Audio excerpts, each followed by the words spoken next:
Welcome sa Dries TV. Kung interesado ka sa ganitong news, huwag kalimutang isubscribe ang ating YouTube channel. Maraming salamat! Welcome back again sa ating YouTube channel mga kakimpaw, and sa update natin ito ang pag-uusapan natin ay tungkol sa mga importanteng kaganapan kina Kim and syempre kay Paula Vilino. So pag-uusapan natin sa update na to mga kakimpaw ay may kaugnayan nga po sa ikinagulat ng lahat. Maging si Chinita Princess, posibleng matulala dito, ganun din po si Paula Vilino. At dahil nga po dito sa pangyayaring to mga kakimpaw, marami po ang nabulabog na mga fans. Ano kaya ang tungkol dito? Yan ang pag-uusapan natin. Pero bago po ang lahat, maraming salamat sa inyong patuloy na pag-support at pagsubaybay sa mga daily update natin. Kaya naman bilang pasasalamat, narito po ang isang napili kong komento patungkol ito sa naging previous update. Mula ito kay Ginang Edith Defo. Sabi niya, "Hi Doris, blessed day. It's about Don sa lumuhod si Paolo. Sa palagay ko, totoo ito yung background niya yan, yung setup ng birthday celebration ni Kim, 'di ba? Mga intimate, mga invited nila noon, araw na yon. I believe, totoo na yung proposal ni Paolo. Talagang civil na sila kasi hindi na kaya ni Paolo na iiwan niya si Kim ng matagal na maiwan. Feel ko today ang labis na love ni Paolo. Okay, Doris, thank you so much. Just to say something sa proposal. I believe this true. God bless." Maraming salamat po sa inyong komento, Ginang Edit Defo. So, hindi man natin alam ang mga nangyayari doon sa loob po ng birthday celebration ni Trinita Princess. Pero sana nga po, no, ay tama po ang inyong iniisip na meron po nangyaring pagluhod, merong nangyaring pag-alok po sa kamay ni Chinita Princess. Dahil yan po talaga yung matagal na nating minamanifest na mangyari kay Kim Chu. Di po ba mga kakimpaw, na magkaroon po ng ultimate happiness sa kanyang buhay kasi matagal na po niyang gustong mangyari yan. And mabuti na lang at nakita at natagpuan niya po yon sa katauhan po ni Paula Vilino ngayon. Si Paolo, ramdam natin yung pagmamahal niya talaga na tunay kay Chinita Princess. And ipag-pray natin lagi na talagang hanggang dulo na sana po yung pagmamahalan po nila mga kakimpaw. Tayo kasi medyo nadadala na sa mga nangyayari sa mundo po ng showbiz, 'di ba mga kakimpaw? And sana hindi po ganon si Kim and Paolo. Sana itong dalawang couple na to kakaiba po sa lahat ng couple, 'di ba? Kaya nga po private sila ngayon and sinisekreto ang mga bagay-bagay para nga naman po maprotektahan ang kung anong meron sa kanila. So maraming salamat sa inyong komento. God bless po at mabuhay kayo. So ito na nga pag-usapan na natin ang mga balita po na nakalap natin sa update na to. At unahin na nga nating pag-usapan ang ganap kay Kim Chu kanina. So si Kim Chu po ay present na naman, syempre sa It's Showtime kanina. Glowing and blooming na naman po si Kim Chu and bagets na naman sa kanyang kasuotan. So maaliwalas na po ang kanyang mukha, stress-free na, na-absorb na po ni Paula Vilino mga kakimpaw. And makikita natin dito na talagang blooming siya, masiyahin, and di natin makitaan po ng anumang problema mga kakimpaw.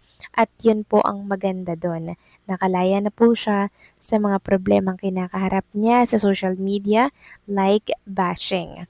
Samantalang talakay naman natin itong pinagkakaguluhan ngayon sa mundo po ng social media. So grabe po mga kakimpaw. Ito ngayon ang laman ng X at tinatalakay nga po ang tungkol dito. For sure matutulala daw po si Paolo and si Kim dahil po sa pangyayaring ito. Mabilis po kasing umakyat talaga yung boto ni Ann Curtis.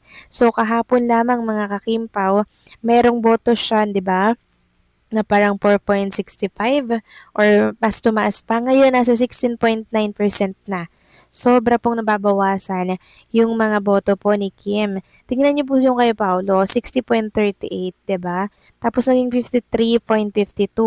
Yung kay Kim Cho naman 28.63 dati, naging 25.64. So ramdam na nahuhugutan po talaga sila mga kakimpaw ng boto at napupunta po ito kay Ann Curtis. Meron pa nga tayong nababalitaan na babagsakan din po ng milyon-milyon na pera at salapi ang pagboto po kay Ann Curtis. Talagang desidido po sila mga kakimpaw na maipanalo po itong pangatlo. Pero kung tayo po ay magtutulungan sana na isa lamang po ang pipiliin natin kay Kim and Paolo Abilino eboto, merong mananalo po sa kanila. 'Di ba? Ang masama dito, dahil na-divide nga po mga kakimpaw, walang manalo dahil itong mga fans po ni Ann Curtis, very agresibo po.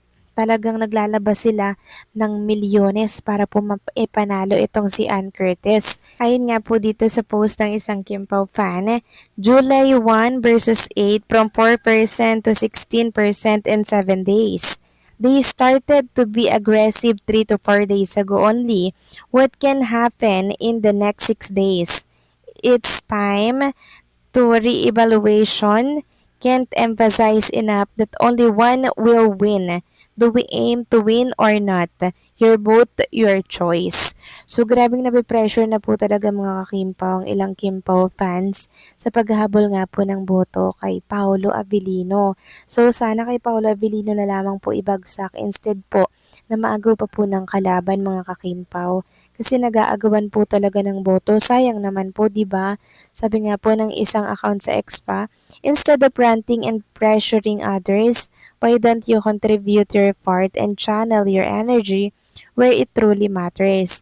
We're all doing our part and I personally contribute far more than you might think. Stop complaining and exercise your right to vote accordingly. You're getting on my nerves. So ayan po, nape-pressure na po sila, nagtatalo-talo na po sila mga kakimpaw kasi salip nga daw naman po na mag-complain bakit hindi na lamang po mag-contribute ng boto kay Paula Virino para mas lalo nga naman po itong tumaas. 'Di ba mga kakimpaw? Talagang nabubulabog po ngayon ang mundo po ng social media sa pagboto nga po dito sa SDA. Dahil pag hindi nga naman po nanalo si Paolo at masungkit po ni Ann Curtis ang award, syempre isa po si Kim Chiu sa masasaktan at matutulala po dito. Kasi si Paolo Avellino na po yung may mataas na boto Tapos maagaw pa. Naku, sana wag naman. Kaya keep voting lang araw-araw mga Kimpaw. Meron pa tayong 6 days para iboto natin si Paolo Abilino. Vote straight, 'di ba? Paolo Abilino mga Kimpaw.